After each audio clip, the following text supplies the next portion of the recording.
ನಮಸ್ಕಾರ. ವೇದಿಕ್ ಹಾರ್ಮೋನಿಗೆ ಎಲ್ಲರಿಗೂ ಸ್ವಾಗತ. ತುಂಬ ಜನ ನನ್ನ ಹತ್ರ ಕೇಳ್ತಿದ್ರು, ಈ ಉಪ್ಪಿನ ದೀಪ ಅಂದರೆ ಏನು, ಅದು ಯಾವ ದಿನ ಹಚ್ಚಬೇಕು, ಹಾಗೆ ಯಾವ ರೀತಿ ಹಚ್ಚಬೇಕು, ಇದರಿಂದ ಸಿಗುವಂಥ ಪ್ರಯೋಜನಗಳೇನು ಅಂತ ನಾನು ಎಷ್ಟೋ ಜನ ಕೇಳ್ತಿದ್ರು. ಹಾಗಾಗಿ ಈ ವಿಡಿಯೋ ಮಾಡ್ತಿದ್ದೀನಿ. ಉಪ್ಪಿನ ದೀಪ ಹಚ್ಚೋದ್ರಿಂದ ನಮ್ಮ ಮನೆಯಲ್ಲಿ ಪಾಸಿಟಿವ್ ಎನರ್ಜಿ ತುಂಬಿರುತ್ತೆ. ಹಾಗೆ ನಮ್ಮ ಮನೆಯಲ್ಲಿರುವಂಥ ಕೆಟ್ಟ ದೃಷ್ಟಿಗಳು, ಹಾಗೆ ನೆಗೆಟಿವ್ ಎನರ್ಜಿ ಅಂತ ನಾವೇನು ಹೇಳ್ತೀವೋ ಅದೆಲ್ಲ ಹೊರಗಡೆ ಹೋಗುತ್ತೆ. ಹಾಗೆ ಲಕ್ಷ್ಮೀ ದೇವಿಯ ಆಶೀರ್ವಾದ ಕೂಡ ಸದಾ ನಮ್ಮ ಮೇಲಿರುತ್ತೆ. ಇನ್ನು ಇದು ಯಾವ ದಿನ ಶುರು ಮಾಡಬೇಕು ಅಂತ ಹೇಳೋದಾದರೆ, ಗುರುವಾರ ದಿನ ನೀವು ಇದನ್ನು ಶುರು ಮಾಡಿದರೆ ತುಂಬ ಒಳ್ಳೆಯದು. ಯಾಕೆ ಅಂದರೆ ವಿಷ್ಣು ದೇವನಿಗೆ ಹಾಗೆ ಲಕ್ಷ್ಮೀ ದೇವಿಗೆ ಪ್ರಿಯವಾದ ದಿನ ಗುರುವಾರ.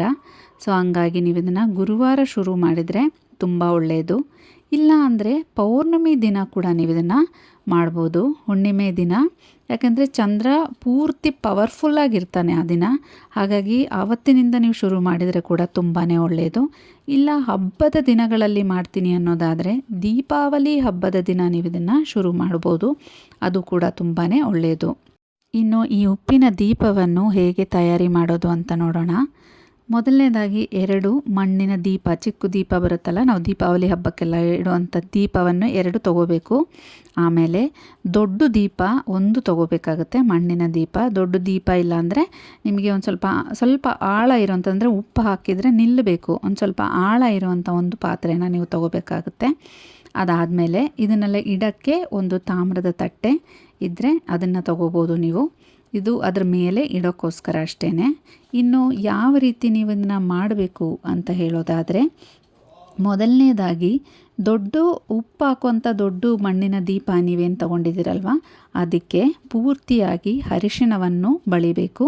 ಪೂರ್ತಿ ಕೆಳಗಡೆ ಒಳಗಡೆ ಎಲ್ಲ ಚೆನ್ನಾಗಿ ಅರಿಶಿಣ ಬಳಿದು 3 ಜಾಗದಲ್ಲಿ ಇಲ್ಲ 5 ಜಾಗದಲ್ಲಿ ಮೇಲ್ಗಡೆ ನೀವು ಕುಂಕುಮವನ್ನು ಇಡಬೇಕಾಗುತ್ತೆ.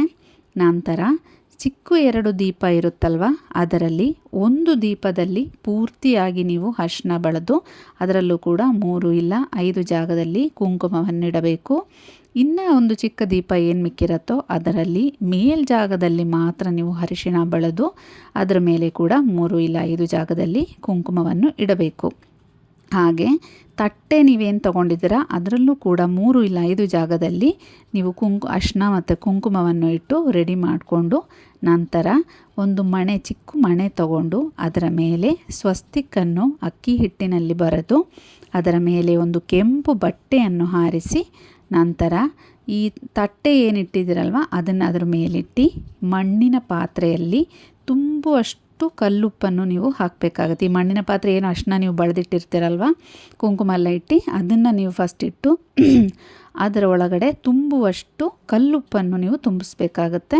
ನಂತರ ಅದರ ಮೇಲೆ ಪೂರ್ತಿಯಾಗಿ ಅರಿಶಿಣ ಬಳೆದಂಥ ಚಿಕ್ಕ ದೀಪ ನೀವೇನು ಇಟ್ಟಿದ್ದೀರಲ್ವ ಅದನ್ನು ಅದರ ಮಧ್ಯದಲ್ಲಿಟ್ಟು ಅಕ್ಷತೆ ಕಾಳನ್ನು ಅದರೊಳಗಡೆ ಹಾಕಬೇಕಾಗತ್ತೆ. ಒಂದು ಸ್ವಲ್ಪ ಅಕ್ಷತೆ ಕಾಳು ಹೇಗೆ ಮಾಡೋದು ಅಂದರೆ, ಸ್ವಲ್ಪ ಅಕ್ಕಿ ತಗೊಂಡು ಹಸುವಿನ ತುಪ್ಪ ಹಾಕಿ ಅರಿಶಿಣ ಪುಡಿಯನ್ನು ಹಾಕಿ ಕಲಸಿದರೆ ನಿಮಗೆ ಅಕ್ಷತೆ ಕಾಳು ರೆಡಿ ಆಗುತ್ತೆ. ಅದರೊಳಗಡೆ ಅಕ್ಷತೆ ಕಾಳು ಹಾಕಿದ ನಂತರ ಇನ್ನೊಂದು ದೀಪ ನೀವೇನು ರೆಡಿ ಮಾಡಿ ಇಟ್ಕೊಂಡಿದ್ದೀರಾ, ಪೂರ್ತಿಯಾಗಿ ನೀವು ಅರಿಶಿಣ ಬಳದಿಲ್ವಲ್ಲ ಆ ದೀಪವನ್ನು ನೀವು ಈ ದೀಪದ ಮೇಲಿಟ್ಟು ಅದರಲ್ಲಿ ಹಸುವಿನ ತುಪ್ಪ ಹಾಕಿ 2 ಬತ್ತಿಗಳನ್ನು ಇಟ್ಟು ಸುತ್ತಲೂ ತಟ್ಟೆ ಸುತ್ತಲೂ ಏನಿರುತ್ತೆ ಅದು ಸುತ್ತಲೂ ನೀವು ಹೂವನ್ನು ಅಲಂಕರಿಸಬೇಕು. ಏನು ಹೂವು ಬೇಕಾದರೂ ಹಾಕ್ಬೋದು.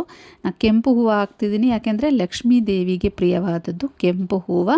ಹಾಗಾಗಿ ನಿಮಗೆ ಕೆಂಪು ಹೂವು ಸಿಕ್ಕಿದರೆ ಆದಷ್ಟು ಅದನ್ನೇ ಹಾಕಿ ಸುತ್ತಲೂ ಅಲಂಕಾರ ಮಾಡಿ, ನಂತರ ಅದನ್ನು ದೀಪವನ್ನು ಹಚ್ಚಿ ಲಕ್ಷ್ಮೀ ದೇವಿಯ ಮುಂದಿಟ್ಟು ದೀಪ ಧೂಪ ಎಲ್ಲ ಹಾಕಿ ದೇವರಿಗೆ ಮಾಮೂಲಿ ನೀವೇನು ಪೂಜೆ ಮಾಡ್ತೀರಾ ಆ ರೀತಿ ಪೂಜೆ ಮಾಡಿ ಪೂಜೆಯನ್ನು ಮುಕ್ತಾಯಗೊಳಿಸಬಹುದು.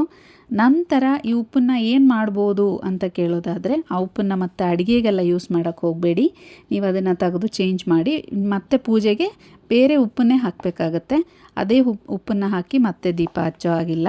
ಸೊ ಆ ಉಪ್ಪನ್ನೆಲ್ಲ ತೆಗೆದು ನೆಕ್ಸ್ಟ್ ದಿನ ನೀವೇನೋ ಪೂಜೆ ಮಾಡ್ತೀರ, ನೆಕ್ಸ್ಟ್ ಟೈಮ್ ನೀವು ಯಾವಾಗಾದರೂ ಉಪ್ಪಿನ ದೀಪ ಹಚ್ಚಬೇಕಾದ್ರೆ ಹೊಸ ಉಪ್ಪನ್ನು ತಂದು ಹಾಕಿ ಮತ್ತೆ ಇದೇ ರೀತಿ ನೀವು ಪೂಜೆ ಮಾಡಬೇಕಾಗತ್ತೆ. ಇನ್ಮೇಲೆ ನೀವು ಉಪ್ಪಿನ ದೀಪ ಹಚ್ಚಲು ಶುರು ಮಾಡ್ಕೋಬೋದು. ಈ ವಿಡಿಯೋ ನಿಮಗೆಲ್ಲರಿಗೂ ಇಷ್ಟವಾಗಿದರೆ ನನ್ನ ವಿಡಿಯೋನ ಸಬ್ಸ್ಕ್ರೈಬ್ ಮಾಡಿ. ಮುಂದಿನ ವಿಡಿಯೋದಲ್ಲಿ ಸಿಗೋವರೆಗೂ ನಮಸ್ಕಾರ.